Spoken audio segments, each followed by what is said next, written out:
এই মুহূর্তে বাংলাদেশে আওয়ামী লীগের রাজনীতিকে আপনি কিভাবে দেখছেন? আমি দেখছি না তো রাজনীতি কোনো আওয়ামী লীগের। আওয়ামী লীগ নেই।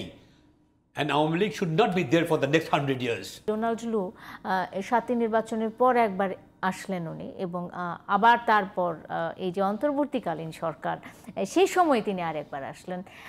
এই দুই যে আসার বিষয়টি রয়েছে, দুইবার সফরের যে বিষয়টি রয়েছে, পার্থক্য কোথায় দেখেছেন? আপনারা খেয়াল করবেন যে এই যে এখনকার যে সিচুয়েশনটা, এটা কিন্তু একদিনে হয়নি।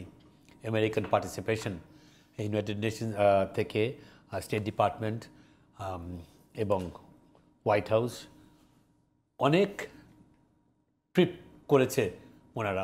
দুজন মহিলা এসেছিলেন ইউনাইটেড নেশনস থেকে, আমাদের টপ অ্যাডভাইজার্স। তো ডোনাল্ড লু কিন্তু এর আগেও কয়েকবার এসছেন এবং এয়ারপোর্ট থেকে উনি সোজা ওই সালমান রহমানের বাসায় গিয়েছিলেন।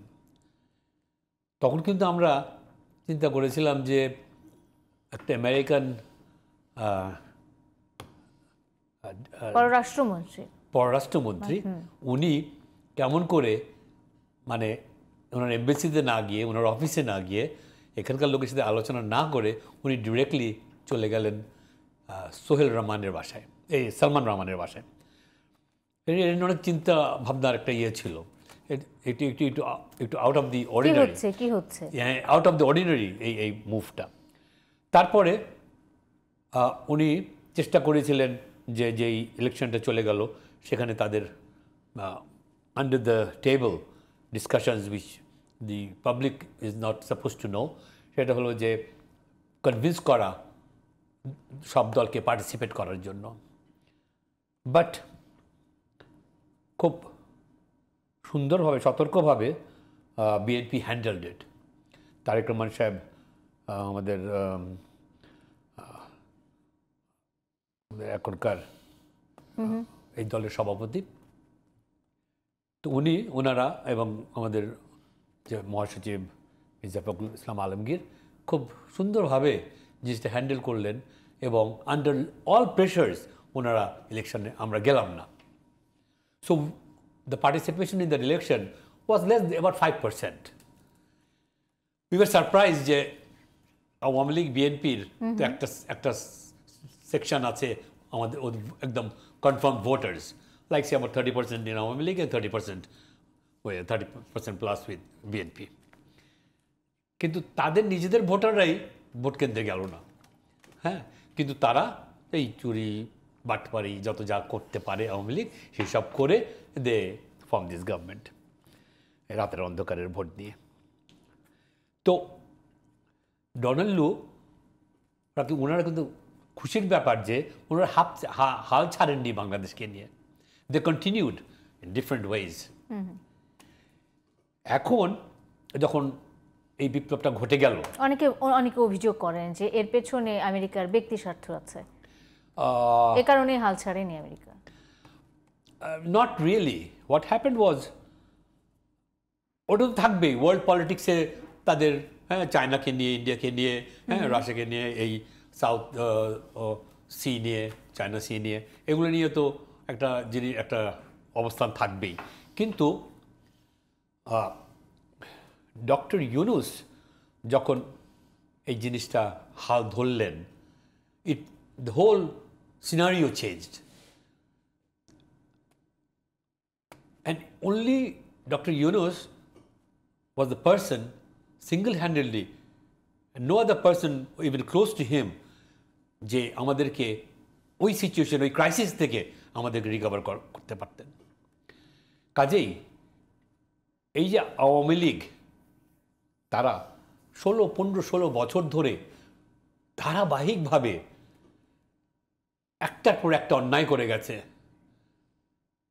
বিএনপির উপরে অত্যাচার থেকে আরম্ভ করে আমাদের নেত্রী বেগম খালেদা জিয়ার উপর থেকে অত্যাচার করে, খুনের যেই একটা series of killings, which the other day একজন শেখ হাসিনাকে সিরিয়াল কিলার বলেছে।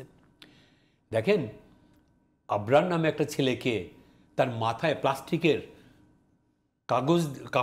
প্লাস্টিকের প্যাকেট ভরে তাকে শ্বাসরুদ্ধ করে, টর্চার করে হ্যাঁ ইঞ্জিনিয়ারিং ইউনিভার্সিটিতে, তাকে মারা হলো। আমরা ভাবলাম যে কিছু একটা হবে এরপরে, এরকম নৃশংসভাবে এরকম ওপেনলি মারে। তো ওটা করতে করতে, এরকম মার্ডারগুলি করতে করতে কোথায় গিয়ে পৌঁছালো যে এই 15 তারিখ থেকে আরম্ভ করে জুলাইয়ের 15 তারিখ থেকে আগস্টের 5 তারিখ পর্যন্ত কি নৃশংসভাবে কি হত্যাগুলা তারা করলো। তো through this killings they have proved Awami League as a party, they should not be allowed to exist. Right. They should not. They have lost the morality of the whole thing. একটা রাজনৈতিক দল কি করে? একটা রাজনৈতিক দল মানুষকে সেবা করার জন্য, দেশকে এগিয়ে নেওয়ার জন্য যত রকম পজিটিভ জিনিসগুলি আছে সেগুলো ধারণ করে মানুষের কাছে যাবে এবং ভোট চাইবে এবং তারা একটা গভর্নমেন্ট ফর্ম করবে, গভর্নমেন্ট রান করবে। অথচ for long 16 years and even the 5 years before that, দেখেন আমি পার্সোনালি আমি খুব হয়ে যাই কথা বলার সময় যে my fight with Awami League for the last 53 years মধ্যে খালি 3 বছর একটা সময় গিয়েছিল জিয়াউর রহমানের সময়, উনি অন্যরকমভাবে দেশটা চালাতে চেয়েছিলেন, and it ended very sadly and very quickly. তাছাড়া কোনো সময় আমরা যারা, আপনাদের তো বয়স কম, আমরা যারা 1972 থেকে 1975 দেখেছি, তারা এই same thing which you saw between 2014 to 2024। তো এখন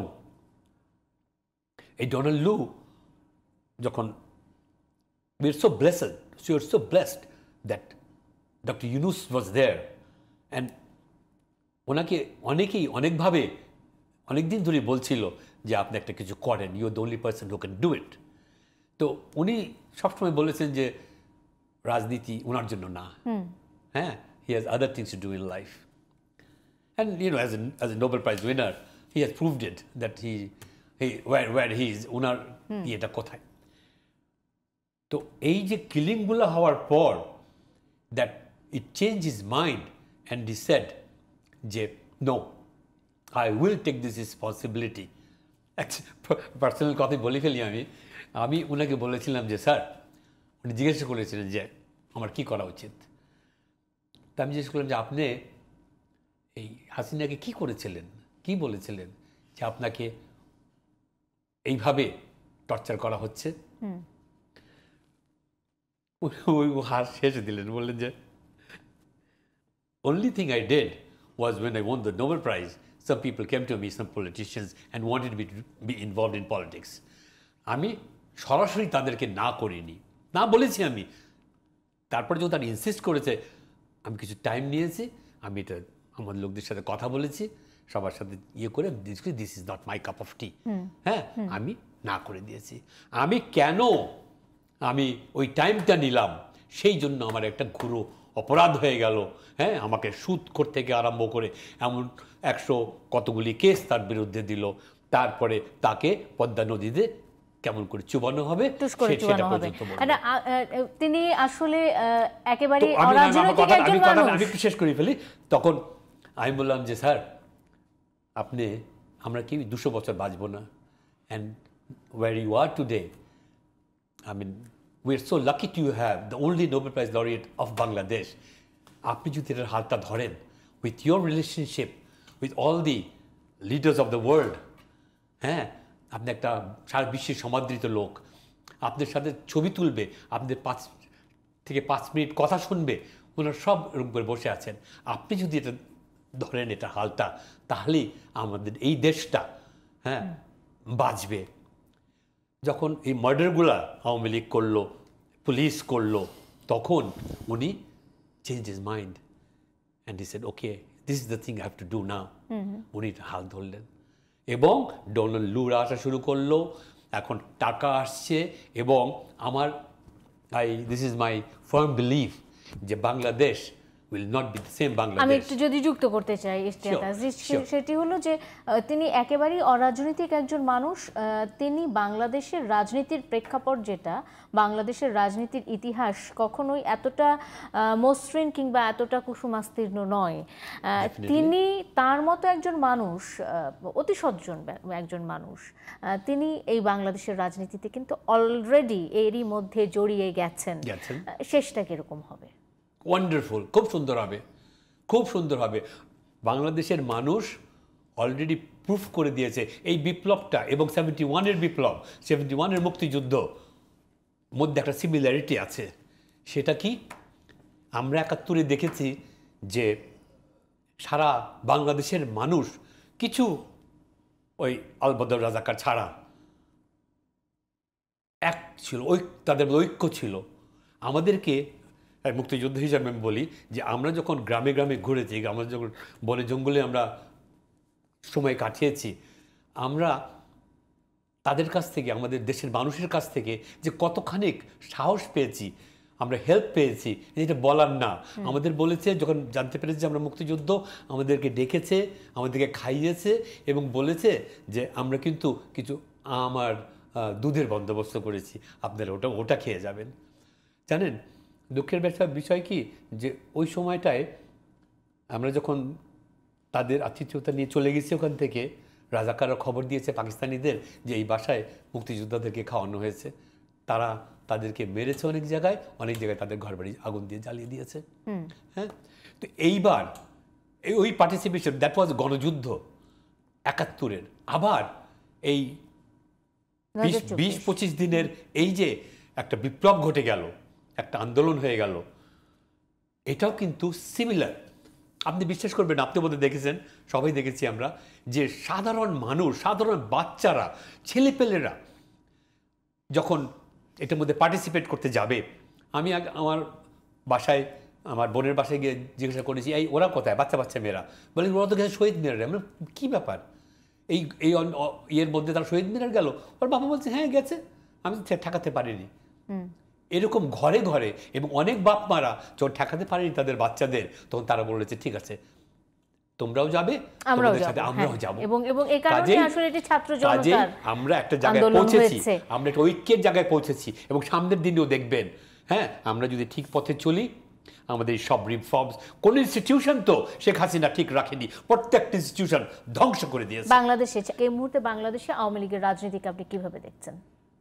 আমি দেখছি না তো রাজনীতি কোনো আওয়ামী লীগের। আওয়ামী লীগ নেই, and Awami League should not be there for the next 100 years.